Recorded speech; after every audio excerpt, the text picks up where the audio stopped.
So hey guys, welcome back to my channel. तो दोस्तों, जैसा कि हमने गॉड ऑफ एलिमेंट्स के पिछले एपिसोड में देखा था कि ली जियानफे अपने भाई ली जियानची की मदद करने के लिए खुद सुसाइड कर लेता है ताकि उस डीमन ड्रैगन का सोल कोर डिस्ट्रॉय हो सके। और इस दौरान वहां पर एक बहुत बड़ा सा धमाका होता है जिसको देखकर उसके सभी साथी वहां पहुंच जाते हैं। और ली जियानफे की मौत से यहाँ पर सभी लोग काफी ज्यादा दुखी हो गए थे, स्पेशली उसका भाई और उसके अंकल। जिसके बाद अब ली जियानची अपने भाई की तलवार उठाकर आगे बढ़ने लगता है। और अब आगे दोस्तों, आज के एपिसोड की शुरुआत में हमें दिखाया जाता है कि ली जियानची की बॉडी में अचानक से बदलाव आने लगते हैं। ऐसा लग रहा था कि उसकी कल्टीवेशन में काफी तेजी से ब्रेक थ्रू हो रहा है। उसके अंकल भी काफी ज्यादा हैरान हो गए थे। वो कहने लगते हैं कि तुम्हारे बॉडी के अंदर हमारे फैमिली का गोल्डन स्पिरिट नहीं बल्कि एक अजनबी फायर स्पिरिट आ चुका है। नाइन्थ प्रिंस तो उसकी कल्टीवेशन स्पीड को देखकर कहने लगते हैं कि आखिर इतना स्पीड से कल्टीवेशन करना पॉसिबल भी कैसे है। जिसके जवाब में उनका गार्ड उन्हें बताता है कि ली जियानची अभी जस्ट अपने मेंटल स्टेट से ब्रेक थ्रू कर चुका है। तो नाइन्थ प्रिंस कहते हैं कि क्या सच में? ली जियानची तो बहुत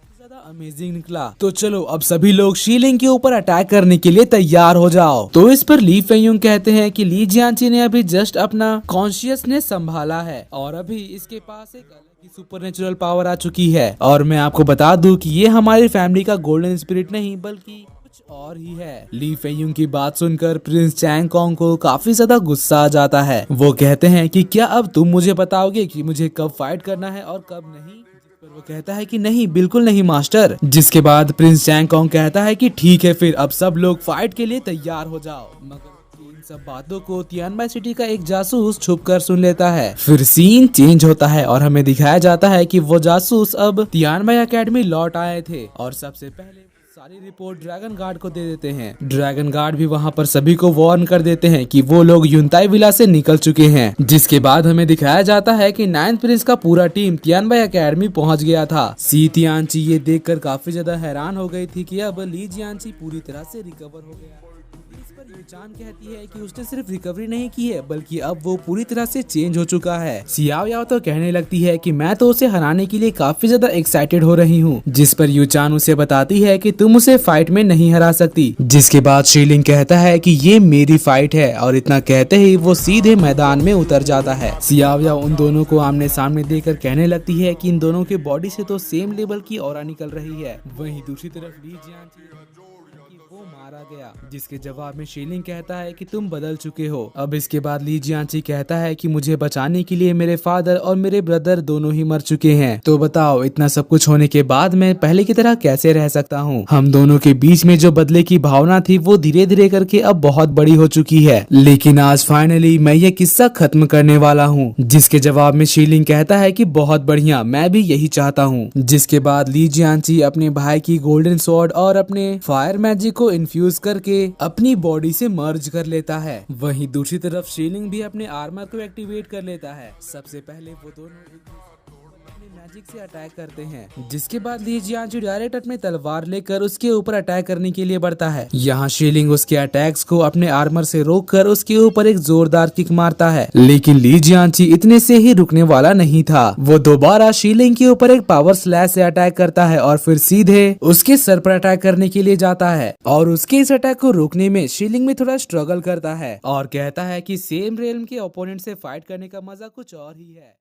असैसिन ग्रुप के लीडर ली शीतियान से भी ज्यादा स्ट्रॉन्ग हो चुके हो, तुम्हारे साथ फाइट करके मजा आएगा। तो चलो अब सीरियस होने का टाइम आ गया है। जिसके बाद हम देखते हैं कि वो दोनों ही अपनी फुल एनर्जी से एक दूसरे के ऊपर अटैक करना शुरू कर देते हैं। उनके अटैक्स टकराने से यहाँ पर एक बहुत बड़ा सा एनर्जी का ब्लास्ट होता है। तो फिर शीलिंग उसे एक किक मारकर अपने से दूर कर देता है और फिर ली जियानची अब फाइनली अपनी fire spirit blood fire demonic dragon को समन करता है, जो कि अब पूरी तरह से ली जियानची के कंट्रोल में है, क्योंकि उसके बड़े भाई ली जियानफे ने इस ड्रैगन के सोल कोर को डिस्ट्रॉय कर दिया था। वहीं दूसरी तरफ शीलिंग भी अपने अर्थ स्पिरिट अर्थ रैम्पेज बियर को समन कर लेता है और सबसे पहले वार ट्रैम्पलिंग अटैक से उसके ऊपर हमला कर देता है। जिसके बाद फिर डायरेक्टली उसके ऊपर एक पावर पंच मारता है, जिससे टकरा कर ली जियानची दूर गिर जाता है। शीलिंग उससे कहता है कि स्पिरिचुअल बीस्ट की फाइट में कभी भी नहीं जीत सकते। तो फिर ली जियानची कहता है कि आज मैं तुमसे बदला लेकर रहूंगा, और इतना कहते ही वो अपने स्पिरिचुअल बीस्ट का ट्रांसफॉर्मेशन करने लगा है। और ये चीज देखकर गोल्डन स्कॉर्पियन और उसके अंकल काफी ज्यादा हैरान हो गए थे, क्योंकि स्पिरिचुअल ट्रांसफॉर्मेशन करना कोई आसान काम नहीं है। तियान मिंग भी ये बात जानता था, इसलिए वो भी उसकी तारीफ करने लगता है। और तभी युनताई विला का एजेंट भी कहने लगता है कि जब हमने पिछली बार ली फैमिली के साथ मिलकर अटैक किया था, तब ली फेयुंग और गुयान जिंग दोनों ही कल्टीवेशन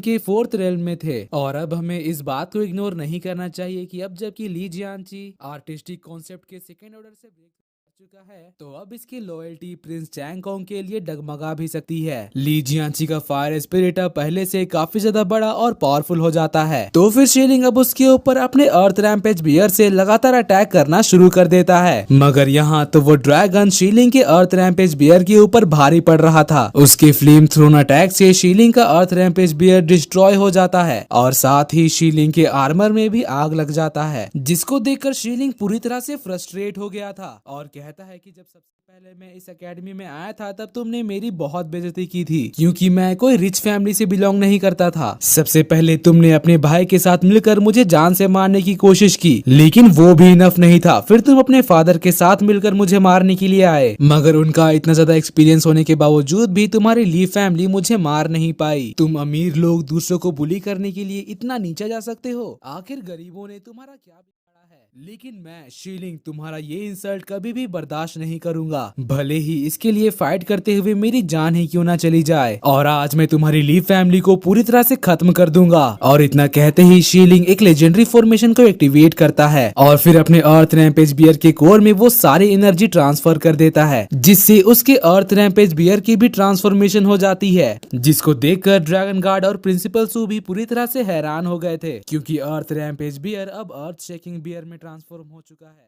और अब कोई भी उसे देखकर ही बता सकता है कि ये पहले से कहीं ज्यादा स्ट्रांग हो चुका है। उसका साइज और उसका ऑरा इतना ज्यादा बड़ा हो चुका था कि उतना आज तक किसी ने देखा भी नहीं था। शीलिंग यहाँ ली जियानची से कहता है कि आज या तो तुम मरोगे या तो मैं। ली जियानची भी फाइट के लिए पूरी तरह से तैयार था। वो कहता है कि आज सबको ये पता चल जाएगा कि किसमें कितना दम है। और दोस्तों, इसी के साथ